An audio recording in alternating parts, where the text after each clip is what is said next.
So last time I was out off-roading, my buddy noticed there was a lot of smoke and oil coming, burning up underneath my vehicle. So, Marty, can you tell us what you saw?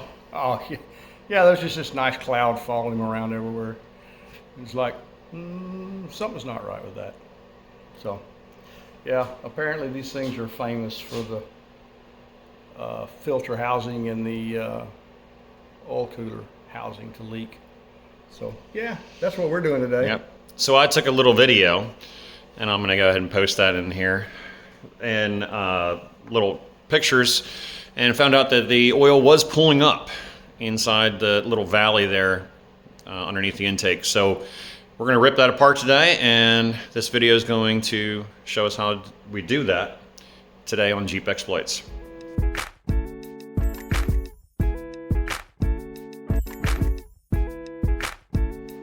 Okay, so the first thing we're doing is pulling the air box off, getting it up out of the way. There's two 10mm bolts that hold this into position, and then loosen this with an 8mm.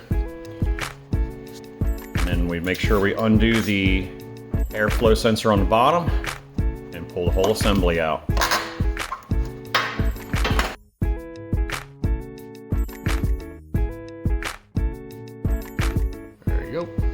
Alright, next thing we're going to do is we're going to remove the wire loom here.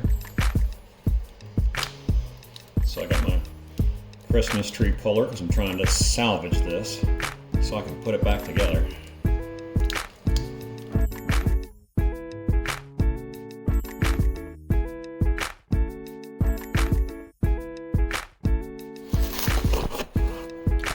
That little dude's a bit of a pain. You got to get that little red lock to slide back away from the throttle body and go that way with it. And then you can press the little tab down to unlatch the plug. And once you do, it just comes right off. Alright, so next thing we're going to do is pull these vacuum lines off.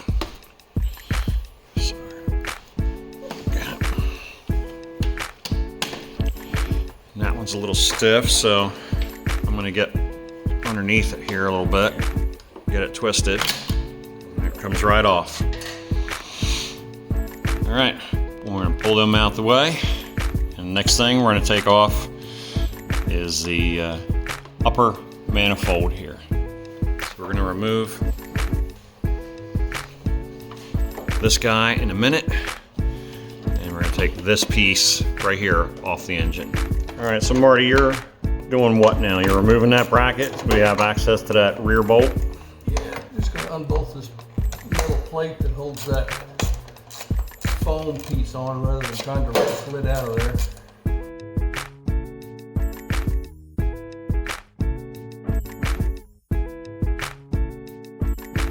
Now we've taken those two 10mm bolts out of here so that bracket comes loose off of the intake manifold. There are 4 bolts over here, one here, here, and here, and here. These 2 need to come out as well.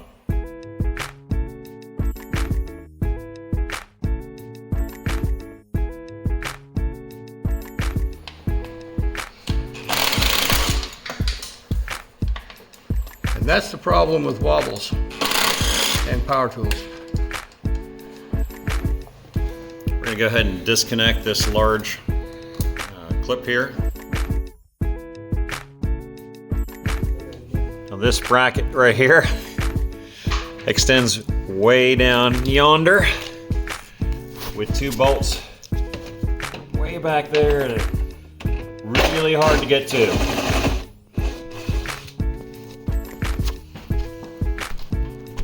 So I left the wire loom connected here. I took these 2 bolts out here and here so that this bracket would not be connected to these 2 bolts here, and I could lift this entire intake off.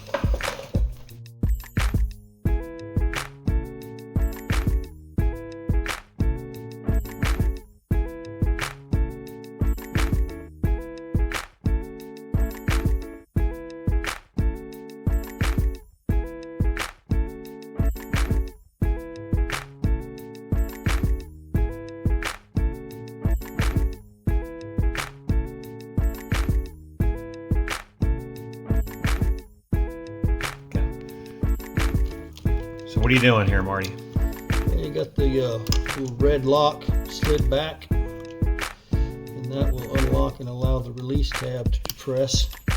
And the release tab is directly below it, below the red lock. get focused in here. Let's try that. There, perfect, perfect. No, it's good.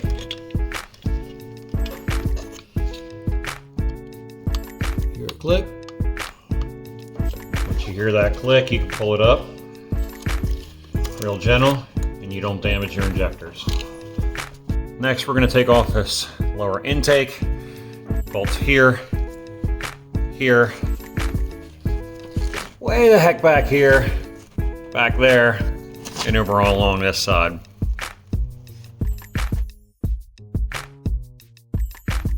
All right, so the lower intake is now off, and as you can see,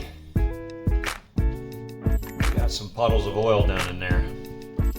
Let's go swimming, Dad. Right? So we're gonna go ahead and clean all that up, clean up all this debris, and get it all buttoned back up.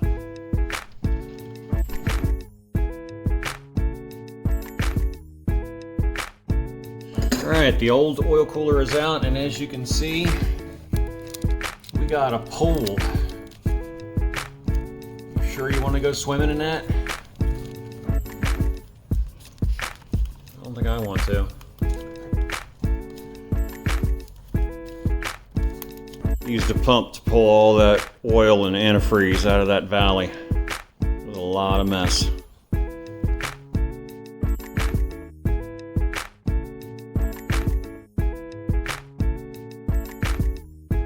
That's what it looks like after we got most of the oil and antifreeze cleaned up from out of there. Alright, so here's the old oil cooler made of plastic. You can see some of those gaskets underneath there are just gone. Here's the new one I'm going to put in. It's an aluminum oil filter housing from TEMSONE. I'll go ahead and put the link in the description below. As you can see, when I get it unboxed here, it's an all aluminum housing. Comes with that, comes with the sensors, and it comes with a new pack of gaskets. So we should be good to go. All right, so we got the new unit in there, and we've torqued it down to spec. We've connected the coolant line as well as the sensors. So now we're gonna clean up the lower intake manifold, and we're gonna put that on there with the new seals. So I've got my gaskets here. I'm gonna hand them to Marty. Marty's going to go ahead and insert those carefully. You've got to make sure that these areas right here are very clean. You don't want any debris in there.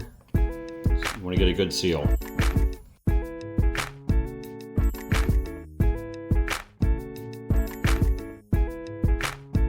Now we're putting in the upper manifold gaskets after making sure they're nice and clean. As you can see, Marty's seating them here.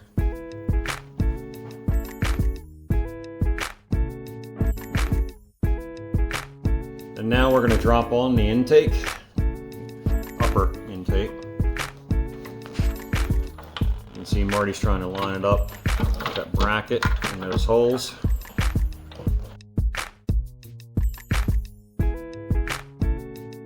watch when you tighten these upper bolts, because they're very long, watch the flange on the bolt.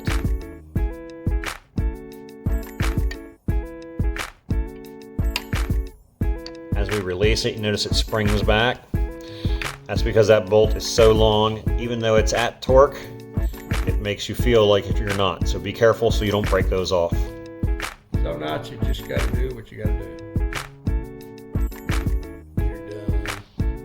A little bit of tape will hold the bolt in there until we can drop it into position.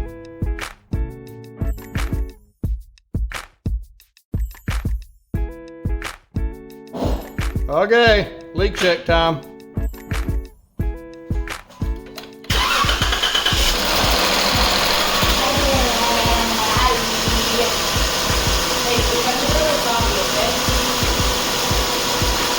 Well, Well, it's not spraying stuff everywhere. That's a good sign.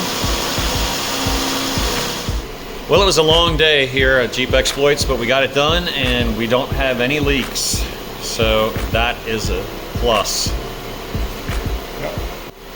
So I'm pretty happy with it, although it did take a long time, mostly because we were being careful. But Marty, what do you think? Well, then, because we didn't know what we were doing. Well, we didn't know what we were doing either. Yeah, that helps. From us at Jeep Exploits, we'll see you next time.